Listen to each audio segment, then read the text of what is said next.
Salut! Alors ce soir, je vais vous parler d'un univers que j'ai découvert grâce à une amie. On était en train de parler de Life is Strange, donc un jeu sur PC où une jeune fille se découvre le pouvoir de remonter dans le temps. Et donc ce pouvoir va forcément impacter son histoire. Donc bon, si vous connaissez, hein, c'est tant mieux. Si vous connaissez pas, vous regardez juste sur Internet, Wikipédia, ça va vous renseigner. C'est pas de ça qu'on va parler ce soir.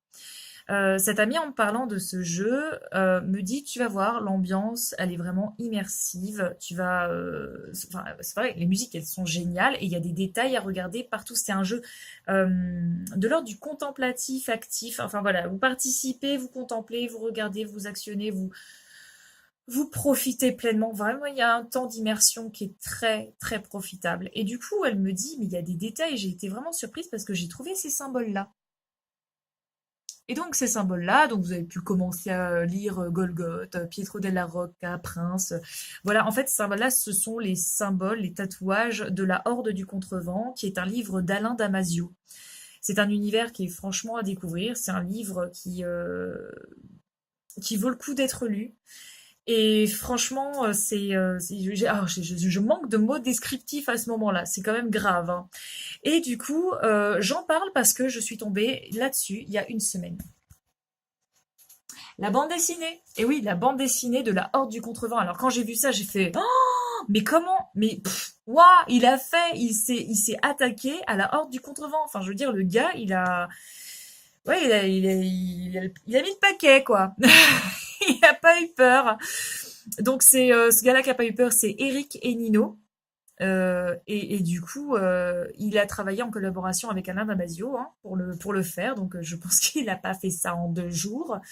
Il y a eu beaucoup de discussions, de séances de travail pour constituer ce début, parce que c'est que le premier tome, hein, c'est vraiment que le premier tome de tout, du livre, et le livre, enfin je veux dire, il est conséquent, hein, faut pas non plus négliger l'univers qui est installé dans ce bouquin. Et du coup, donc cette bande dessinée est pourvue d'une préface qui est écrite par Alain Damasio, qui est super intéressante, qui explique son point de vue, comment il voit ça, et la collaboration avec Eric, comment ça s'est passé, le fait que Eric s'est approprié les personnages, qu'il a mis un visage sur ces personnages-là, qu'Alain n'avait pas forcément de vision des personnages, que lui ne les imaginait pas forcément.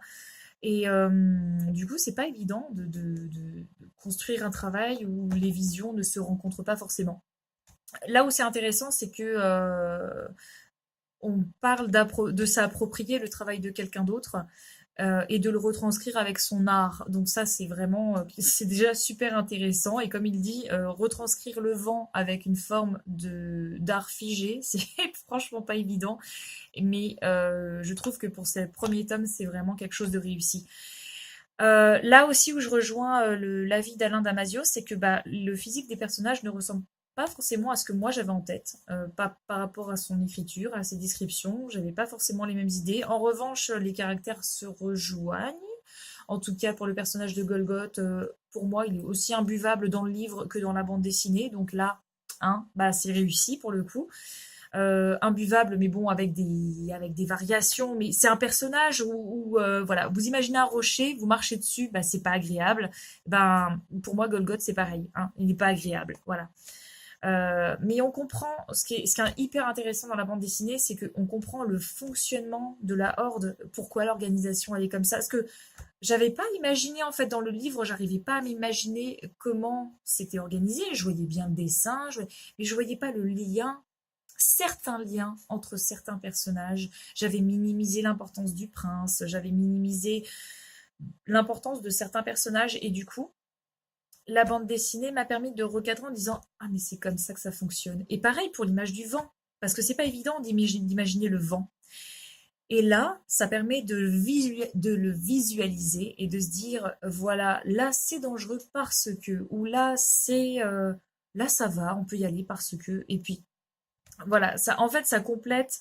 Je trouve que c'est la bande dessinée, c'est comme un outil qui complète le livre d'Alain Damasio et qui permet au lecteur de découvrir, en tout cas de mettre en image certains moments, certains espaces qui pouvaient rester des interrogations en fait à la lecture du livre. Après, j'attends la suite avec impatience, hein. Je suis assez patiente, c'est pas un problème.